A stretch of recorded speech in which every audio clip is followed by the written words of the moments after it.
കോഴിക്കോട് കരിന്തളം വടക്കേ പുലിയന്നൂരിൽ ദേഹത്ത് മണ്ണെണ്ണ ഒഴിച്ച് തീ കൊളുത്തി വീട്ടമ്മ ജീവനൊടുക്കി. വടക്കേ പുലിയന്നൂരിലെ വിജയന്റെ ഭാര്യ സവിതയാണ് മരിച്ചത്. ഞാൻ വരാം എന്ന വാട്സാപ്പ് സ്റ്റാറ്റസിന് പിന്നാലെയാണ് യുവതിയെ പൊള്ളലേറ്റ് മരിച്ച നിലയിൽ കണ്ടെത്തിയത്.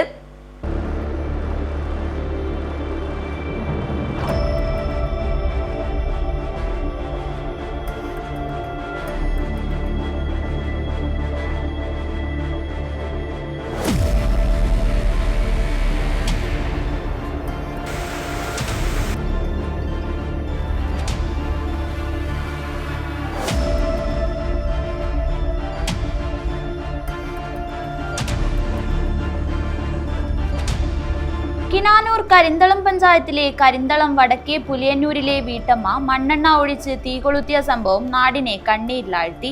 വിജയന്റെ ഭാര്യ സവിതയാണ് ജീവനൊടുക്കിയത്. ഭർത്താവ് ജോലിക്കും മകൻ കോളേജിലേക്കും പോയ സമയത്തായിരുന്നു ആത്മഹത്യ.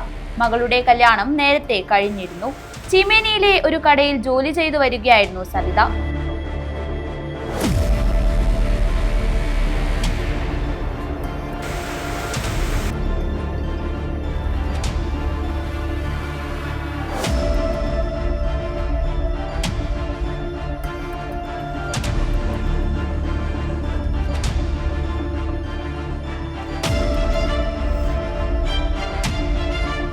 തിങ്കളാഴ്ച രാവിലെ 10:30 മണിയോടെ വീട്ടിൽ നിന്ന് തീയും പുകയും ഉയർന്നത് കണ്ട് അയൽക്കാരി എത്തിയപ്പോഴാണ് സംഭവം അറിയുന്നത്.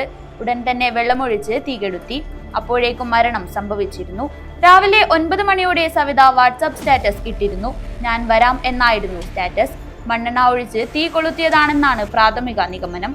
അതേസമയം സംഭവത്തിന് പിന്നിലെ കാരണമെന്തെന്നത് വ്യക്തമല്ല. നീലേശ്വരം പോലീസ് സ്ഥലത്തെത്തി അന്വേഷണം ആരംഭിച്ചു. News bureau, Nileshwaram.